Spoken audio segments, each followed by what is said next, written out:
Hey everyone, it's Kelly from BERNINA Q. I hope you're doing great today. I think it's almost November. Well, a couple weeks, almost November. And that means it's time to start thinking about getting your holiday quilts done.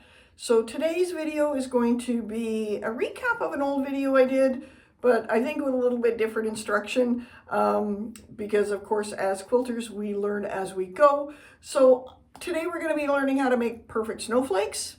And even though every snowflake's not the same, I'm going to show you how to keep them consistent, and I'm going to show you how to change them up a bit if you decide you don't want all your snowflakes looking exactly the same, because we know not all snowflakes are the same. I hope you enjoy.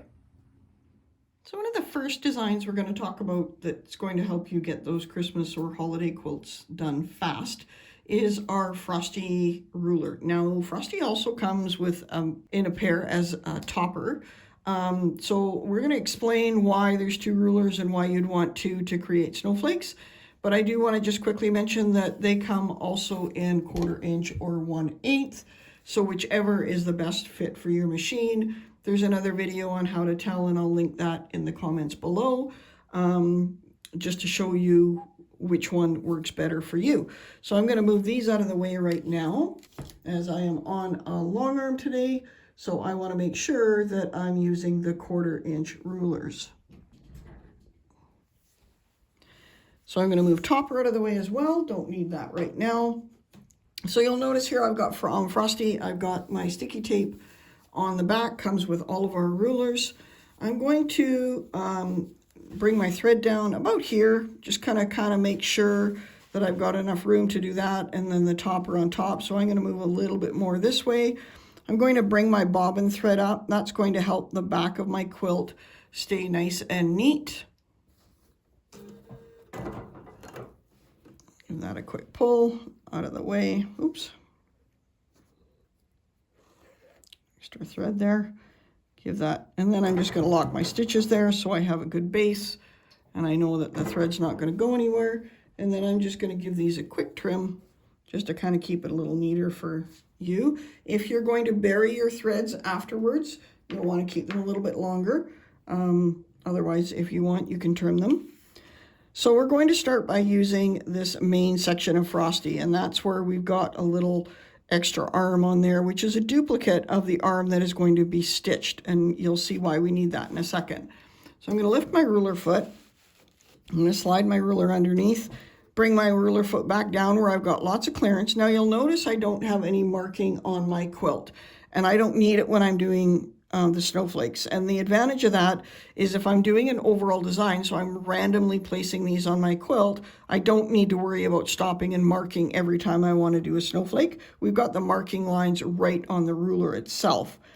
So I'm going to stitch up and do half. Now be mindful when you come around a corner like this that you want to keep the ruler and your ruler foot tight together. You don't want to put too much downward pressure on because then it won't move, but you want to be able to come around that corner and keep that ruler foot against that ruler so that we create that consistency as we go along. We also want to remember that when we're in a corner on the inside like this, we want to take an extra stitch so that we end up with a nice sharp corner and that the thread doesn't pull around that corner on us. So I'm going to hold my ruler nice and flat, start stitching up one side, and go at whatever speed works for you. And I'm going to stop when I get there. There's a little indentation there that will help you stop, almost like a bumper. And I'm going to lift my ruler foot, slide my ruler back out. And to start, we're going to use just this simple little rectangle. So I'm going to slide my ruler back under and then bring it back into position. Now, if you look here, I hope you can see that. There's a line here on this little indentation or the topper part. That line is going to line up in behind our ruler, or in behind my ruler foot, with the line I've just stitched. So the line here that's on the ruler is in alignment with that line. That way I know I'm going nice and square this way. I'm going to hold everything nice and secure, make sure I'm nice and straight, and then stitch up, taking that pause again over and then back down again. And then I'm going to stop, and I'm going to lift my ruler foot, slide that out, bring the main part back in again, bring my ruler foot down, And now I'm on the other side of the little indentation, but you'll notice that I've also got line markings here, and those lines are in alignment with the line that I just stitched.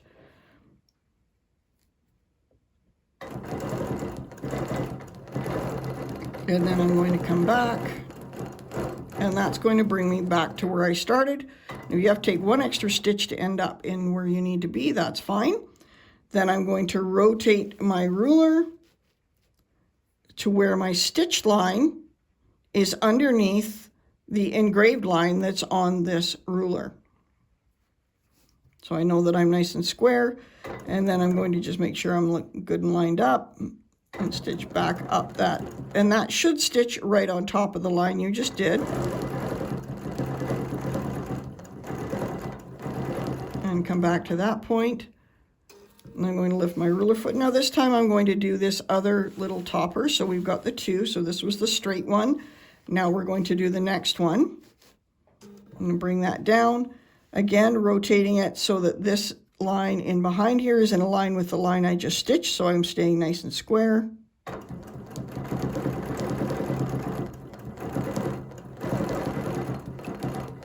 Again, taking your time when you go around that corner.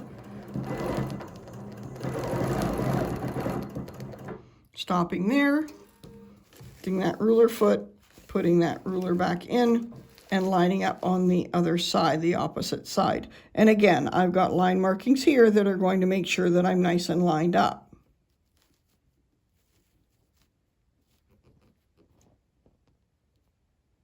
The other thing you want to do is just take a double check down here to make sure you're approximately 1/4 inch away from the end of the point. You should be 1/4 inch away from this side to make sure that you're square as well. And if you look, if you have a dude, you can put your dude there as well.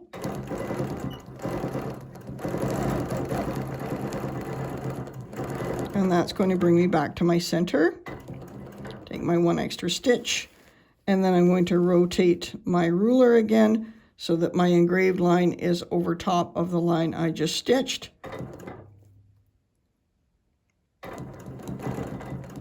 Up, around there. Now, if I wanted a different top than these two, so we've got our little fork one and we've got the straight one, all of these little different toppers in Topper will do the same thing. So let's do that quickly. So I can take the sticky tape off one ruler because that's what I've got handy. And I can put it, we're just going to use the one size, so I think I'm okay there. So I can lifted my ruler foot. I can now slide this one underneath, and I can bring my ruler foot down. And again, lining up the same little lines on there so that I know that I'm staying nice and square. And then I can come up.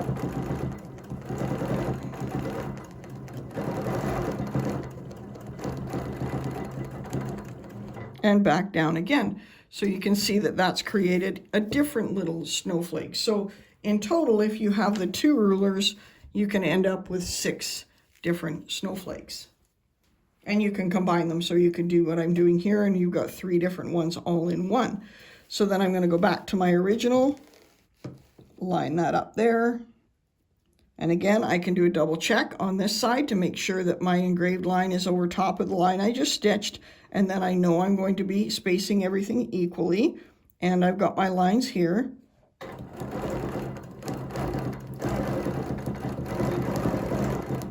And then back down to my center. And then I can rotate again and stitch back up.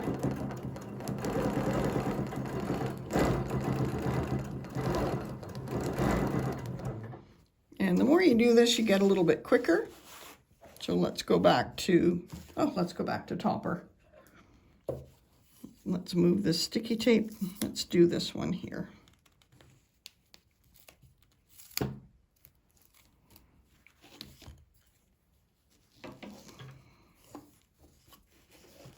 Slide that under there.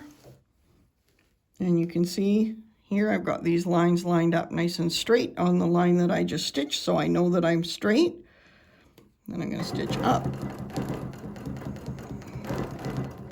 Taking a little pause anytime I go into one of those little inside corners, stopping when I get to the other side, and then bringing this back in again. And you'll notice we're not turning our quilt. We haven't had to turn our quilt for any of this. So double checking my line up there to make sure I'm square, looking like I've got a 1/4 inch there, and my lines in behind are nice and straight.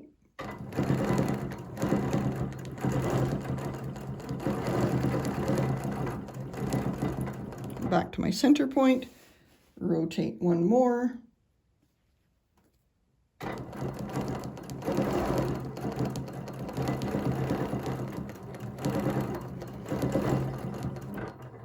And let's play and do another topper so you can see what more of them look like. I'm okay with that sticky tape there, so let's do this round one. Move that out of the way.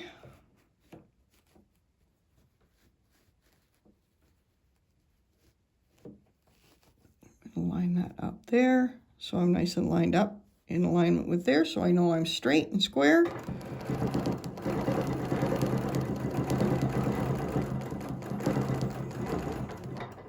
Slide that out.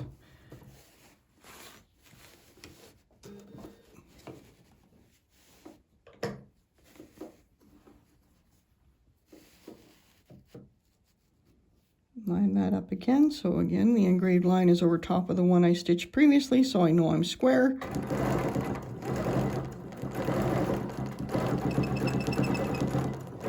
And back to my center point. One more rotation, we'll do the last petal, I guess, of our snowflake. One more stitch there.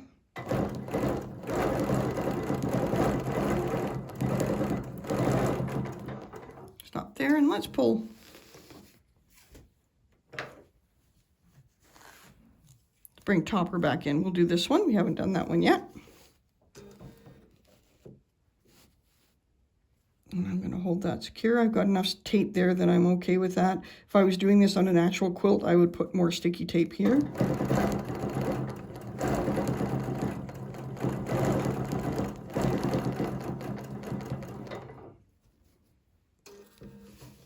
That out of the way. Bring that back in. And rotate that. Let's trim those threads. And just get them out of the way.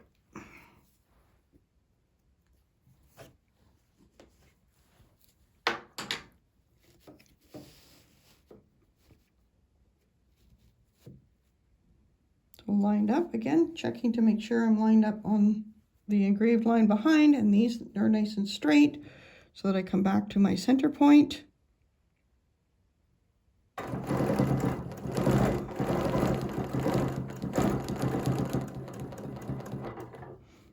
Now, when you come back to your center point as you're shifting, you may have moved a little bit. So just stop when you reach this line and then stitch straight back down. So you may need to do that if you've shifted a little bit. I can show you. So there's all of the different arms of what our snowflake will look like. Now, if you've done this and things have shifted and you've moved a little bit and you get to the center and your points don't all match, it's easily solved by doing a little tiny circle in the center like this. So you can go ahead and do that if you choose, not necessary. Again, we've talked about this before. If you're using a thread that blends, it's going to end up not being seen. You're just going to have the texture, but you can see here I've got a bright yellow thread on blue background, so it does show up quite well. So, but don't be too concerned if your center lines don't match. I hope you enjoyed that snowflake video. Just one word on the snowflakes. You can easily do that within a block. So say you have an actual block that you want to put that design in. You can put that design in a block, or you can do it just kind of randomly all over your quilt. And we've got a chat coming up on the 27th of October, if you're seeing this prior to that. And in that chat, we're going to be talking about how to lay out these different designs and complete edge-to-edge quilting, start to finish, working with Minky, working with flannel, working with all this fun stuff. So if you haven't already signed up for that lecture, we would love to have you join us I'll put a link down below on that. If you'd like to join us, that would be fantastic. Snowflakes are fun, and they can be on winter quilts. They don't just have to be on Christmas quilts. There's lots of options. You can see this design here I did. I'm not sure it's showing up, but in the corners I've got some different color snowflakes on there as well. If you're fairly new to YouTube, check out the short section on my website or on my YouTube channel, because I do sometimes put things up there that are just kind of really quick ideas. And one of them was creating a snowflake, but I used a metallic thread from Wonderfill, which I think turned out quite fun too. But this one was a little bit more instruction. So we have a word of the week as always, and this week's word of the week is snowflake. Seems kind of appropriate. And I want to announce the winner of our last video comment. The word was thread, and Stitching K on YouTube. Your handle on YouTube is Stitching K. If you want to fire me an email, me at sillymoonquiltingco@gmail.com. I'll put the link down below for my email address as well. If you want to send me your contact information, then we will make sure you get your gift certificate for purchase for anything on the website. So again, today's word of the week is snowflake. Use it in a sentence in the comments down below, and hopefully you'll be the lucky winner next week. Thank you, everybody. Have an amazing day.